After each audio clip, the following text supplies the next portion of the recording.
cyberspace, then we are secure. Because this is a road to nowhere.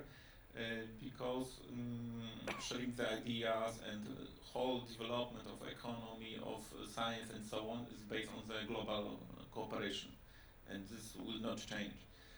So for us it's important to find the solutions to create on the cyber sovereign nation state on one hand, and to cooperate with the others on the local and global and European level, on the global level, and also to build a strong ties with our allies. And in Poland, for example, the example of such cooperation is an idea which we put in motion yesterday, the idea of Polish 5G networks, which brings together the state, represented by Exatel and by PFR, and the three commercial mobile network operators. One belongs to one is French, one is German, one is Polish, together to create a common infrastructure in Poland. And this is, I think, the way to go. The cooperation between the nations of the free world. Because I think that the conflict between China and United States also revives this idea of division, also divides the world into nations which are democratic and those who are authoritarian. And this, I think, there is the gap between those nations will grow. Jacek, I want to ask you where the broader Europe fits into this picture. Ursula von der Leyen is going to take office as the next European Commission president at some point. She has been pushing this idea of technological sovereignty and making Europe fit for a digital age. How do you see the European approach diverging from that of the United States at all? How can Europe carve out its own space in global affairs in this new world that we're living in, where it has not produced the same class of large digital platform companies that are amassing truly enormous data sets as the US and China have? If nothing changes, Europe will be the prize between the great giants of China and United States, and its future will be entirely dependent upon the result, the outcome of this great struggle for the 21st century. If Europe decides to, and it's going to be very difficult, because if it consolidates, and it has never succeeded actually, then it might change. So Europe is also at the critical juncture. And I think that some European leaders sort of are coming to grasp the meaning of that. But the problem is that there are inner forces on the European peninsula that never allow for the cohesion of Europe. And that's like in a Greek tragedy, in a way. Simply there will always be nations in Europe that will not be capable of accepting the dominance of one actor on the continent. And there will have to be some dominance if we are to usher in a new era of European empire or a European power that is ready to face off the great struggle between the United States and China, and being such a latecomer, by the way, and with so many shortcomings in many other domains.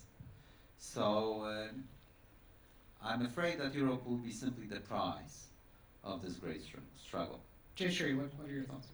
I think the topic of digital autonomy, sovereignty, is very important to address, because there is this discussion going on, debate that if we try to do our own technologies, our own digital systems, then we would be called protectionist, and we would be going against this whole global desire to develop technologies for the future of humanity. But I have to point out something very important here, because autonomy is what? Taking ability to take our own decisions.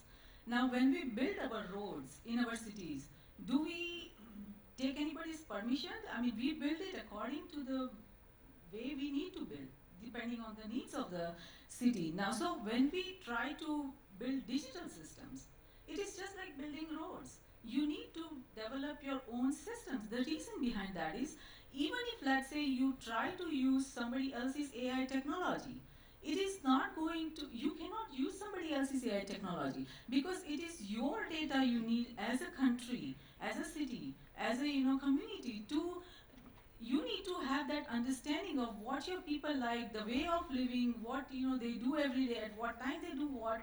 All those parameters, all those variables need to be considered, and that you cannot buy from someone. You need to develop that on your own. So every country has to have their own data systems. You can use the technology, you can use machine learning algorithm of somebody else, but the data has to be local. And without that, you cannot develop the intelligence that you need to be able to develop smart systems, smart, autonomous cars, or smart, any other enterprise initiatives. And there is another point that, right now, if you see, all across nations, there is this, trend going on to develop a one big digital brain. And they are using as a, reference point human brain. Now, it is such a bad idea, because everybody is trying to say that let's all be on just one system. We create one digital DNA, and we have the whole world, all the countries put all their data into that digital system. Now, it is such a terrible idea. It is not the geopolitical part of it, but the biology part of it. Because if you consider humans are the way our neural structure is, the brain, and the way the wiring is, we have a lot of rage, we have a lot of violence. We not only kill, other species, we kill our own also. So if we try to develop one big digital DNA, one big, based on like human, and then at some point it's going to get technological singularity, and then it is going to think that, yes, why do we need to protect humans? We don't need to protect humans. This is another species. So why do we need to protect? So why do we want to create one whole digital DNA? It would be very bad for the human species, human civilization. Instead, we need to take an example, and we need to take a reference point of octopus. It has one central brain, and it has 8 arms. Each of the arm has its own brain, and they all take their own decisions when they have to make a movement. And when they take the decisions, it is not that they are going against each other.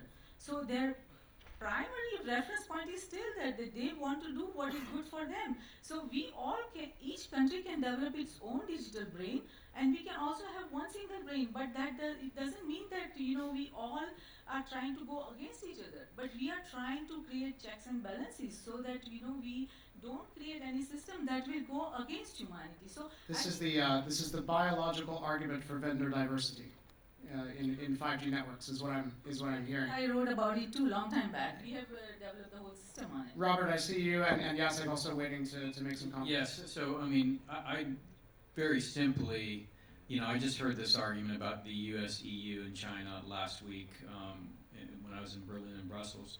And I discard that argument, and it comes back to even more basic. It goes back to the founding of the United States. It's really about the power of the individual over the power of the state. And we created a technology universe that really empowers large tech companies and really authoritarian states over the individual. And so you need a technological foundation that actually restores a power balance between the individual and the state, so that you actually own your digital future in a way that, quite frankly, you don't today. And so you have no control of your data today. I think restoring that balance by creating a world where you, the individual, has control over your data, and large tech companies or the nation state has access to it on the basis of a relationship based on trust. It sounds to me, though, like you're arguing that the United States should take a big step towards Europe on issues like digital privacy. Is that the case? Yes, but not in a paper sense, which GDPR tried to implement it in more of a physical layer. You actually have to build it in the technology. If you don't build it in the technology, it actually is unenforceable in our current context.